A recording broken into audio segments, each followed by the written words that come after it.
Hello and welcome to W Rated, where we willingly watch the world's worst rated movies. Today, you've joined us on our road to Razzies, a special run of episodes looking at the nominations for the worst films of 2022, according to the controversial Golden Raspberry Awards. For new listeners, I'm Daisy, and as always, I'm joined by podcast co-creator, host and editor Claire. Claire, do you want to tell us what film we're talking about this episode?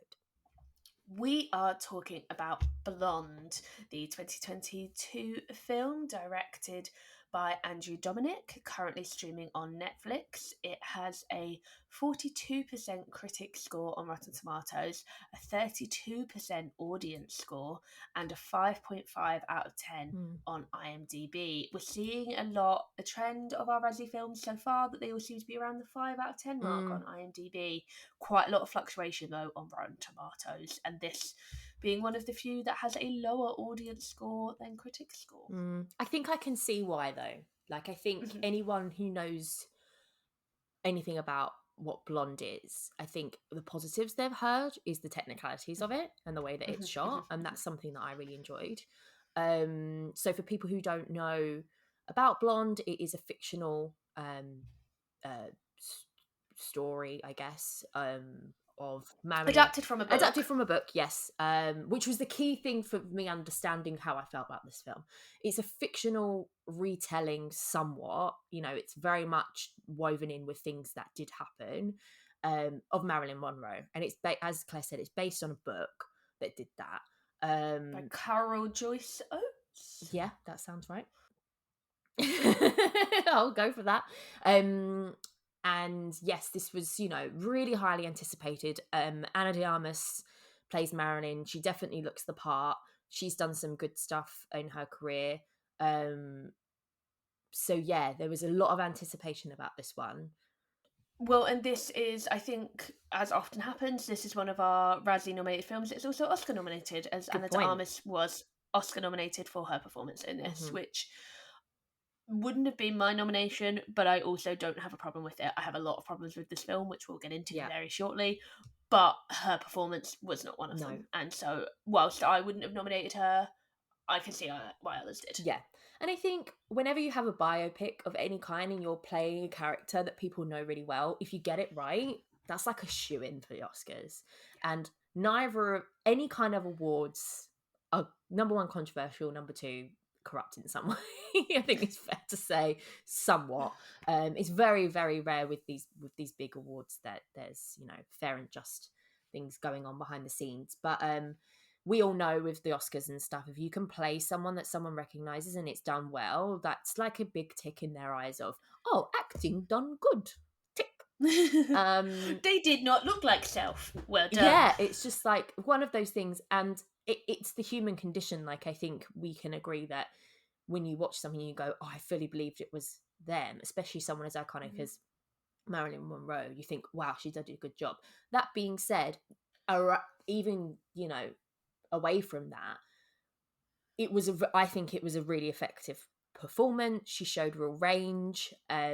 With the screenplay that she had, I think she threw herself into it, and I think it's probably the biggest in terms of critically acclaimed role that she's probably done. Yeah, I can see why she took it. I agree with most of what you're saying regarding her performance. I felt like where then I noticed she wasn't that strong was the recreations of the famous Marilyn scenes. Right, okay. The Gentleman Prefers Blonde recreation, truthfully, I thought was done better by Margot Robbie as Harley Quinn than I felt like. Wait, was that in Birds of Prey or something? Yeah, I don't really remember that. I thought she was great as Norma Jean / Marilyn in all of the actual drama bits of the film. The bits you never saw, so that it fills in the blanks, but the bits you know and are burnt into your mind, I can understand that. She didn't have the same charisma. I think she was really good at playing the bits the vulnerable of the film that stuff. Everyone hates, the really vulnerable stuff. Yeah, I thought she was so vulnerable and so open, and she did make me sad, and it was tragic to watch. But I do think she struggled on those recreations because Marilyn became such an icon because she did just have that, you know, the je ne sais quoi that, you know, can't be bottled. She just had that presence on screen that you couldn't replicate. Yeah, and it's almost as if this film was Norma Jean from start to finish of what You know, it's really hard to talk about this because it's a real person. Some of the stuff is real, but some of it isn't, and that's probably one of the main like problems with the film. But from what I can understand about it all, it felt she played a really good Norma Jean cosplaying as Marilyn, but she didn't quite get the facade of Marilyn that we all like I was there, that the public felt like they knew who she was as a person. And I don't know if that's the book, the direction, her performance, the story that's being told.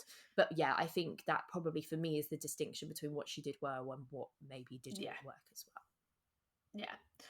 I mean, for me, so this film premiered at Venice and it premiered with a lot of noise, and there are a lot of instant criticisms of it. But then there were people like our lovely friend Connor who was just completely taken by it. I mean, he loved it. And I was very interested in it, so I chose, it was a Netflix original, but it did get a small cinema release in order to contend for awards. I took myself to the cinema to see it because I wanted to see it on the big screen because of the filmmaker prowess, because it did look, based on the trailer, that it had some beautiful visuals. And it's very long, and I thought that if I watched it at home, I wouldn't pay attention. I paused it quite a lot and then came back to it.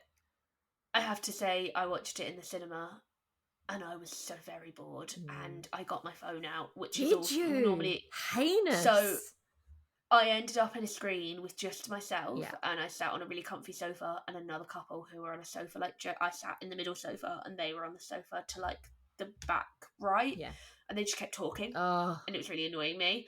And even though it was a boring film, I just couldn't pay attention. Cinema etiquette. So people are animals these days. So I took myself all the way over to the other side of the screen, and then I believe they actually left about an hour and a bit into it, and so then I just got my phone out because it's like, fuck me, this is so boring. And so that was there were a lot of issues, and I understand why people have issues with it, and there were a lot more issues after Mr. Andrew Dominik started doing larger press for it, which we can touch on.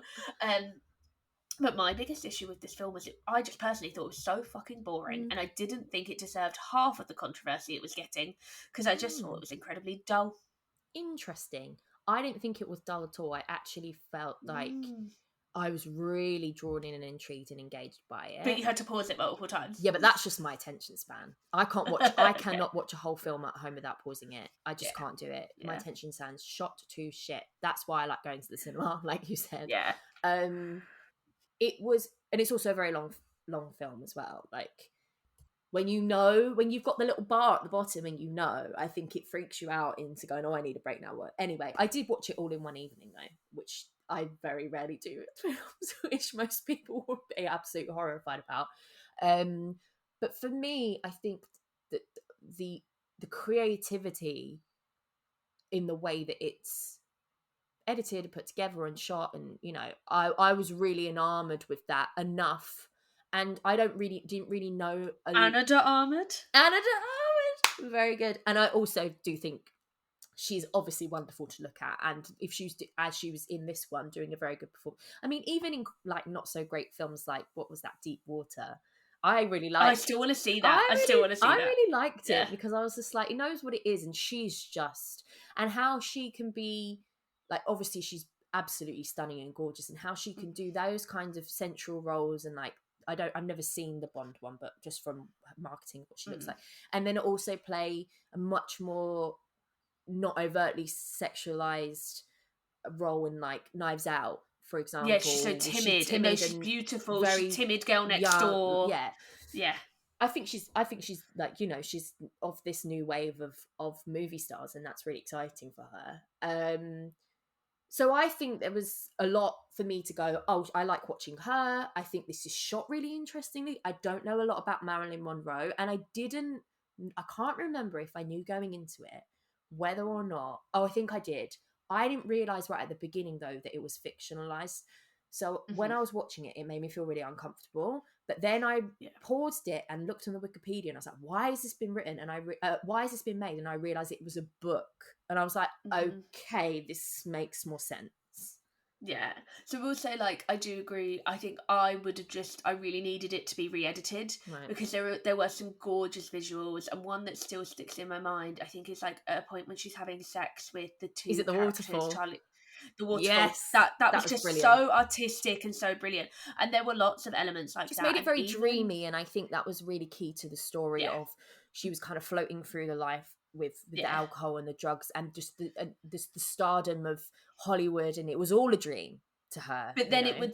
but then for me, it then slept into just really drudgery biopic standard. I am a biopic and I am going Right. to go through these moments in this person's life. And then you'd go to another kind of weird, sensual, Yeah. cutesy, cool thing. And it was like, and now for some more biopic stuff. And I was like, So it was quite okay, like, jarring for you, the visual stuff versus the yeah. beats that, It okay. just made it feel much longer. It just really, Yeah. I felt the runtime. I really It was felt the interesting because runtime. I'd like to pick that back up when we talk about Elvis and how you felt Hmm. about that, because I Hmm. think it's similar but in a different Yeah. level of energy, Yeah, opposite yeah, and I ends, think but I think they both the energy suffer. really helped me for Elvis. Right, Like, it kept me the energy got and the you. music is what it completely would have had the same problem if not for the music and Hmm. Elvis. So for me, the thing that I struggle with this film is that on a technical standpoint, as a film of itself, I think it was fantastic and it would have been one of my favorite Hmm. films of the year.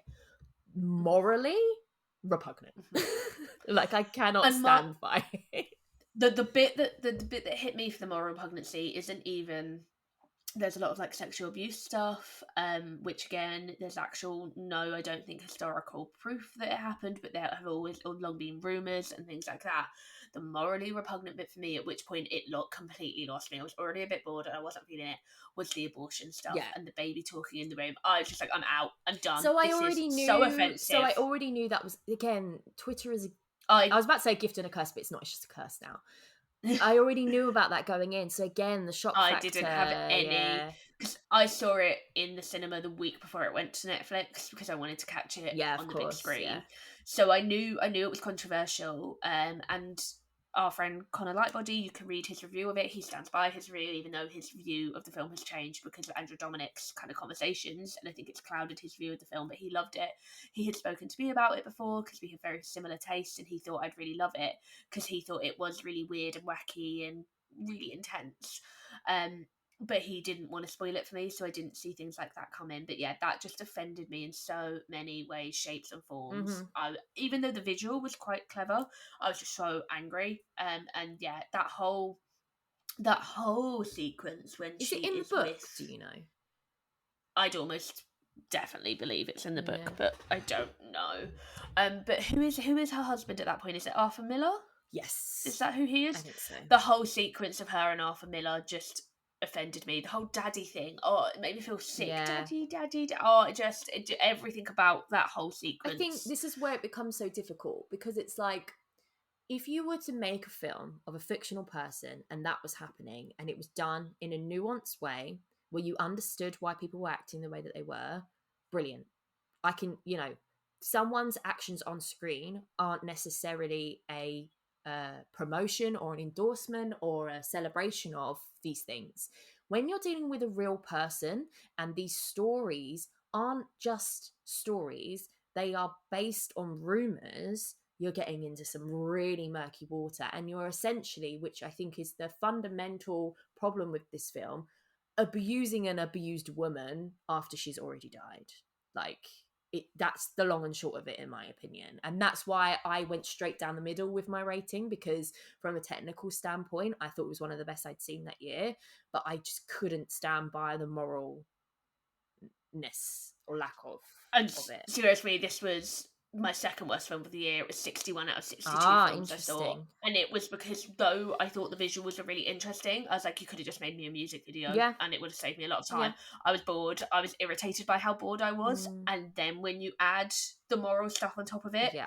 that just pulled me all the way down. And just to go back, so um, the the the decision to include the talking fetus in the film is it's a throw. So this is from an Esquire article.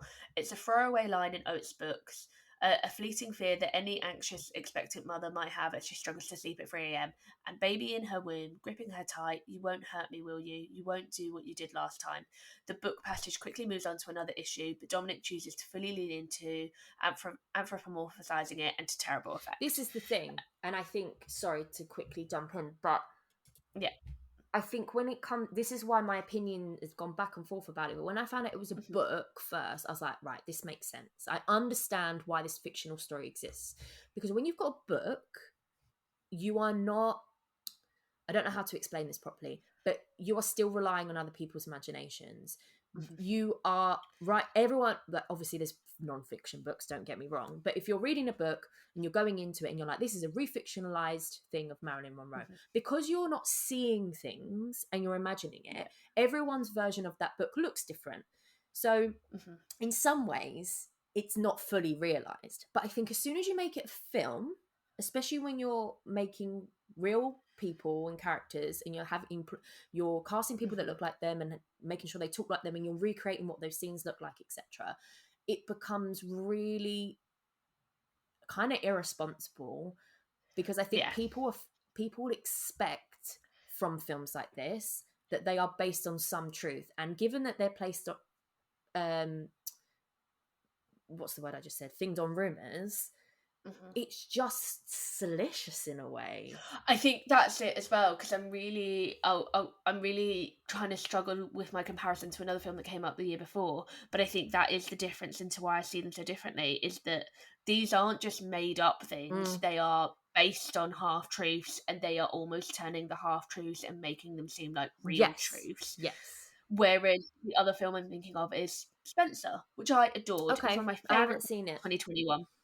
That is it's not a biopic, it's a fictionalized telling of Princess Diana's last Christmas with the royal family before she died, or maybe before she divorced, but one of her last Christmases anyway. It's not the last one. It's very close before her death, I believe.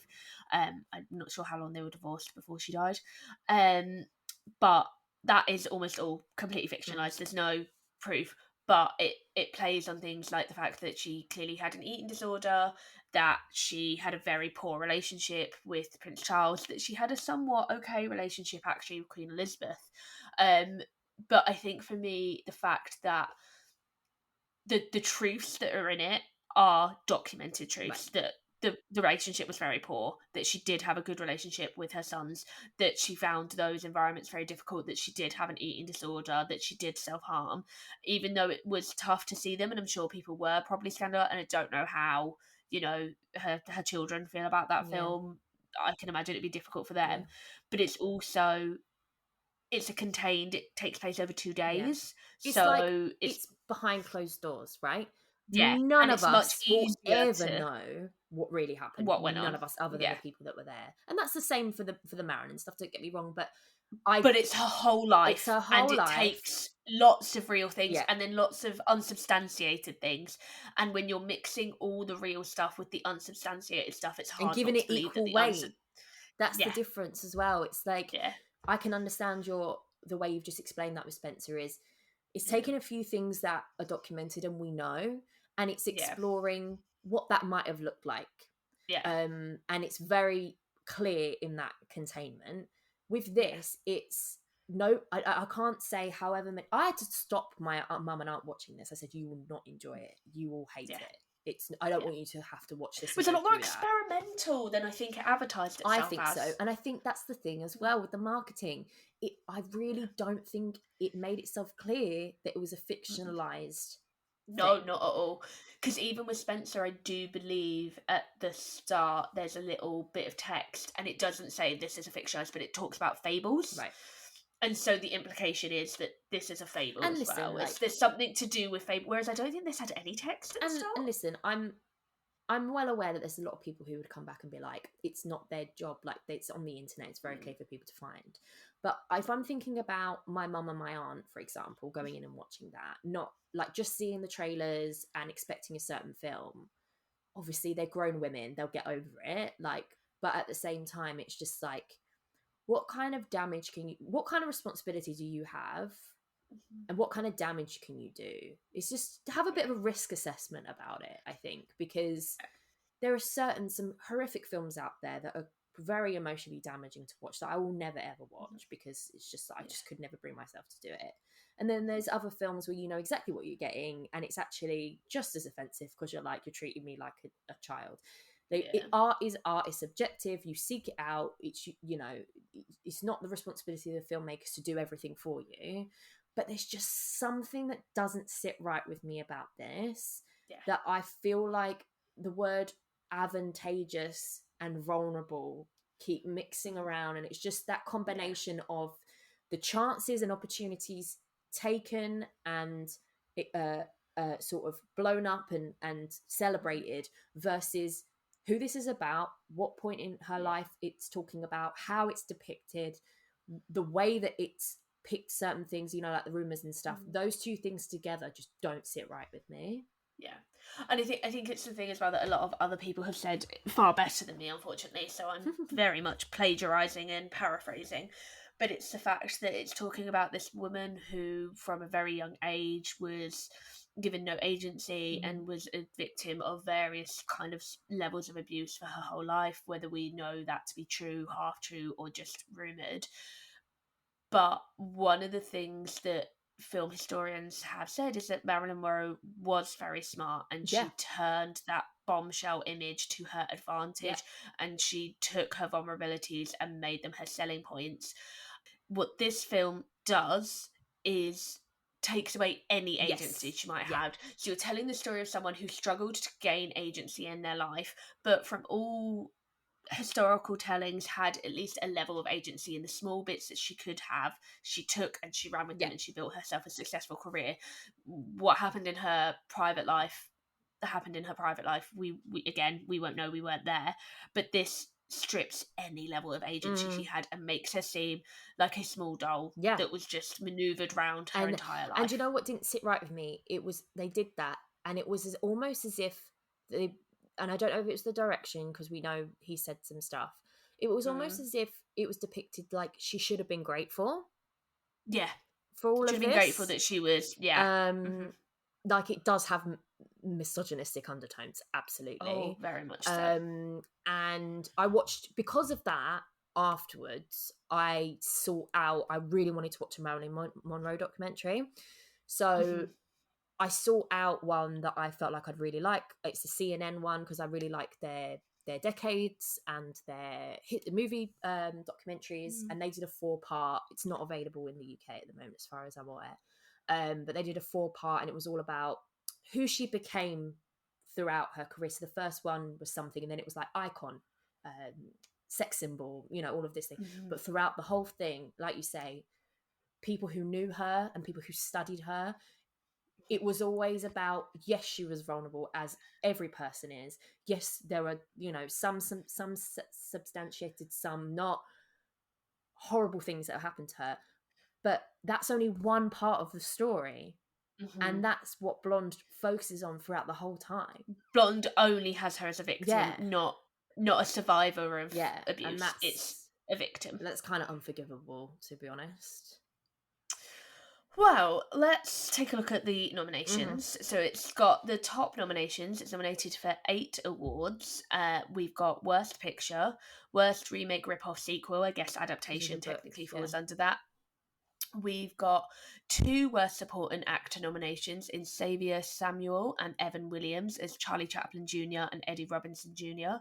We've got 2 Worst Screen Couple nominations for both real-life characters in the fallacious White House bedroom scene, which is Marilyn Monroe and John F. Kennedy, and also for Andrew Dominik and his issues with women, which, shout out to the Razzies on that one. They're a misogynistic group, and these awards are very problematic, but didn't expect them to go gung-ho for women in a good way. And then nomination 7, Worst Director, Andrew Dominik, and 8, Worst Screenplay.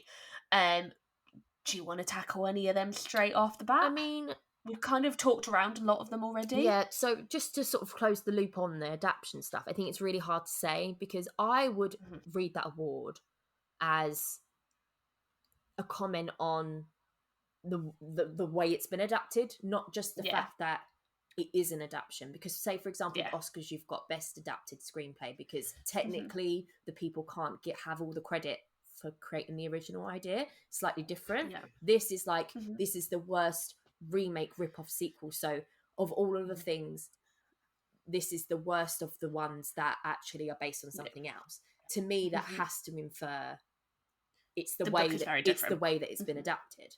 And from the Yeah. little things you've sort of mentioned so far, as much as it's controversial and it might not be my cup of tea, and it might not, it's probably a bit morally dubious, I think the fact that I think this is it's an interesting idea for a book, because if you could, but I would have wondered what would have been better is if she hadn't have died, what would have happened. It's like a little bit more separate from a thing of like, No, because that's in the Once Upon a Time in Hollywood train of thought, and I thought that was no, but I'm shite, not so saying it no. would be good. What I'm saying, it would be like less morally like dubious and Yeah. more easily fiction, like easy to determine it's fictionalized. So what I'm saying is, the book, I don't know whether it's good or not, but I imagine it's better than this.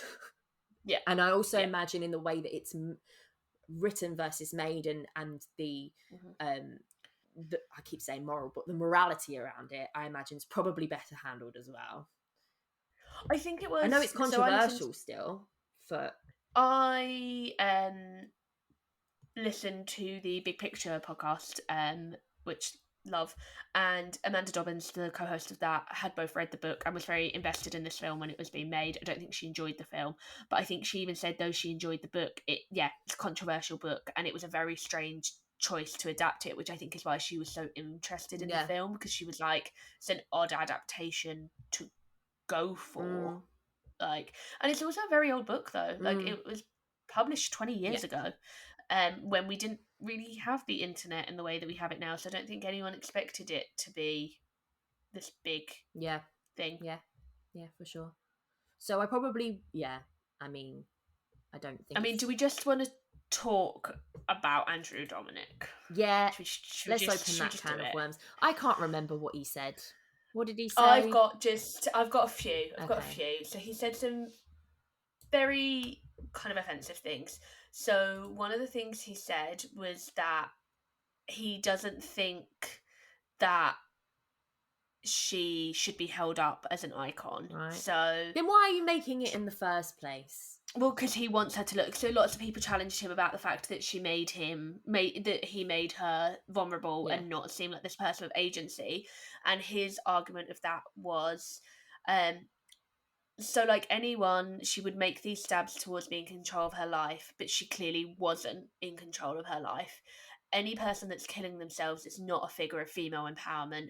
As much as we want to reinvent Marilyn Monroe as the female du jour, I don't think that that's responsible. So he is saying that because she made her decision to end her life, that at no point did she control her life at all, and that she cannot be seen as a figure of female empowerment. And like, just for me, I don't feel like anyone has any right to ever make any assumption on how the only person who gets to decide whether they take their life or not is that person. And I don't think anyone has any right to cast judgment on that. And even if you have that opinion, which someone can have, fine. Yeah. Why are you making a film about it? Because that to me just says, you could not wait to tear her down. Yeah. What is the point of this film if that is your opinion of the person you're... If it said it slightly differently, which was she was a very complicated character, I wanted to show that it wasn't like, everyone knows this. Like, come on, she's not just Marilyn Monroe. Marilyn Monroe was an act, so to speak. She was Norma Jean, whatever. It would have been cliche. We all know that.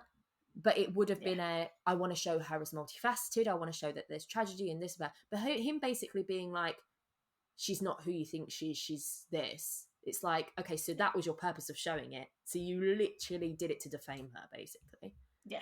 Why? Absolutely. So much other stuff he could have done. And he just talks about how, like, if the audience doesn't like it, that's the audience's fucking problem. The fucking audience's problem. Like, he doesn't care if people don't like it. Which... In an ordinary setting, again, I'd be like, good for you. Like, there's don't a way listen of saying it. It just sounds deplorable in the way that he talks.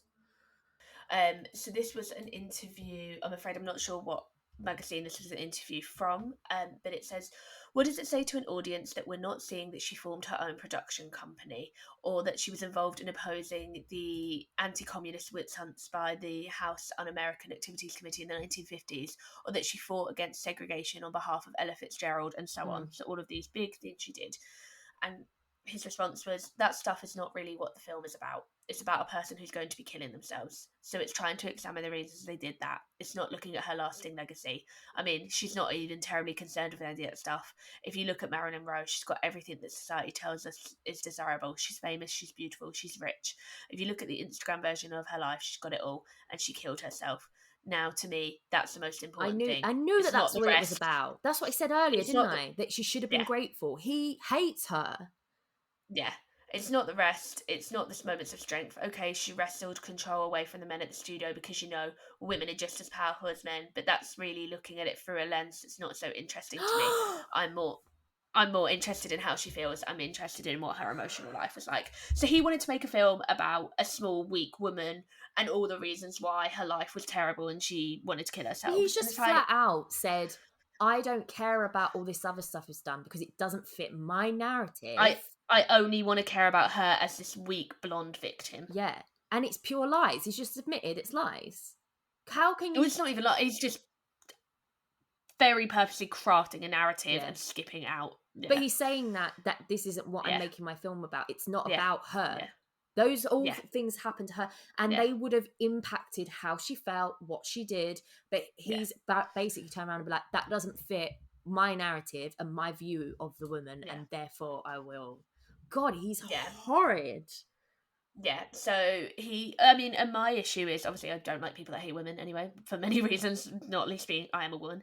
But also, from my standpoint of being like a Samaritans volunteer and working on Samaritans crisis hotlines, his opinion on people who make the decision to take their lives is abhorrent to me. And I think, thank God maybe that he has never been in that situation. Thank God that he maybe has never lost anyone, or maybe he has lost someone from suicide, and that's affected why him. he's like this. But I just can't, I think that opinion, like that, oh, if you took your life, that you never had any power and that you don't deserve to be celebrated, and that the only thing we should remember of you is the fact that you took your life. I just think that's a disgusting stance. I might reduce my rating after reading this. And I think that's what a lot of people... It's not just me going, I don't agree with his opinion and therefore I don't want to rate it based on, in some sort of like protest. It changes my view of the film completely. Yeah. Like I knew, and I think that's what a lot of people... There were a lot of the people who supported the film and gave good reviews, like, please can someone stop him talking? Like, please can someone stop him? Ugh. Yeah.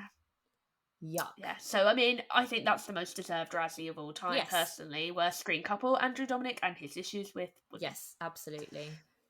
And just give him worst director while we're at it for that reason as well. Yeah, because personally, whilst there were some scenes of beauty, they were... But they're not beautiful anymore because of what the purpose was behind them. It completely changes what those things meant. But even taking that out, for me, there was also just too much filler. It was too long. There was no pacing. There was no... also we'll give him worst director for her to be topless so much. No, not at all. But again, because he wants her to be... He's like, let's all look at her in this way. But that's what takes away from the beauty in the visuals too. Oh, this isn't a look of admiration and vulnerability, and it's a look of, well, it kind of like... Pity? It's kind of... And shame? Yeah. It's that shame. difference between someone finding someone attractive and loving them as a person and filming them in a beautiful way versus someone... I loved you despite your insecurities and because of as your a whole insecurities. Person versus I'm filming you because I hate you. You know those people that try and hit on women, and then when they reject them, they call them ugly and bitch and all of that. It's that kind of attention he's giving her, not out of even curiosity. Doesn't need to be admiration, respect and curiosity. Nah, he hasn't even done that. Cool. So worst supporting actor for both Xavier Samuel and Evan Williams as Charlie Chaplin Jr. and Eddie Robson Jr. Don't think they particularly acted it very well, but I also don't think they were given a very good screenplay or good direction. I think they were told to just prat around. Yeah, I think they fit what it was the film wanted. the tone of the film, and they were meant to represent this kind of like, again, I think he probably despised them as well, because didn't one of them kill themselves?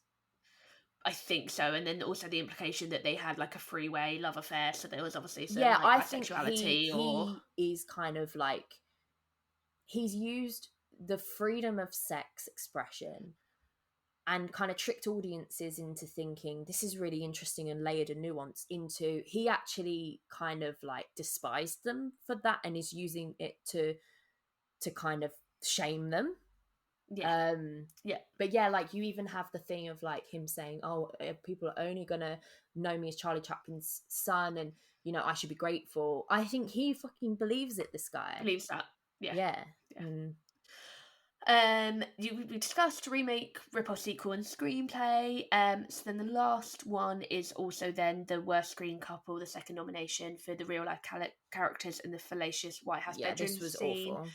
That was a horrible scene. Horrible. There was absolutely completely unnecessary. No need for it whatsoever. You could even anything. Imply it if you wanted to. Yeah. You could even do it where there was a sex scene where it was kind of abusive and non-consensual and but he played it for laughs practically. It was almost as if we were supposed to be like angry at her, which is so unfair. Like, and it didn't. Like, we don't she know chose to be there. She was so drunk that she chose to be there, and she was high, and she did it anyway. That was the most misogynistic scene in the whole thing.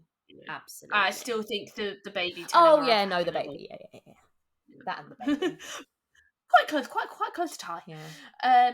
Okay, so just gonna rattle through them again, but I feel like we know where we're at. Worst picture. Yeah, now. It was always a for me. It was mid. It was mid for me. But the only thing saving it was the technical aspects, and now I know the lens, literally and figuratively, he shot it through. Get in the bin. Cool. Worst remake, rip-off, sequel. A tough one because we've not read the source text, so we'll. But I think probably, because you're now like yes for everything. We can all agree that it's a controversial book, but things like the focusing on the abortion thing and all of that, like, I don't think I can particularly let that stuff go. Slide. Yeah. Worst supporting actor for both nominations. I think no. I don't think they were particularly strong or good, but I would also imagine that's down to the direction. Worst screen couple, big yes for both. That's again the fallacious White House scene, but absolutely for Andrew Dominik and his issues with women. You dickwad. Worst director, Andrew Dominik. It's a yes from me. Cool. Stick to music videos. Misogynistic music videos. Is that what he did? And I don't know. He just seemed to be. And I feel bad when I say that, because actually music video direction is an art. Oh yeah, I used to want to work in music videos. Yeah, so I should stop saying that as a down. Apologies, music directors. And worst screenplay. I'd go yes because of all the mention of daddy. I can't stand by any screenplay that uses the word daddy that much. I felt quite violently ill. I feel like I've kind of tricked myself into thinking it was fine before when I watched it, and now getting the background, getting the purpose, getting the book, getting, all of this stuff. I liked the cinematography and the editing. That's it. I didn't like anything else. Yes. And I think that this is part of the problem. So go on, knock that one on there as well. Whoa, ding, ding, ding. I think that's the end of Blonde. I mean, come to us and let us know what you thought of Blonde. Would love to hear anyone, the reasons why people did like it. But I did not, for both offensive reasons and just I genuinely stand by the fact I thought it was incredibly boring. Thanks for tuning in, everyone. We hope you can join us for the next episode where we keep running down that road on the way to the Razzies 2023. See you then.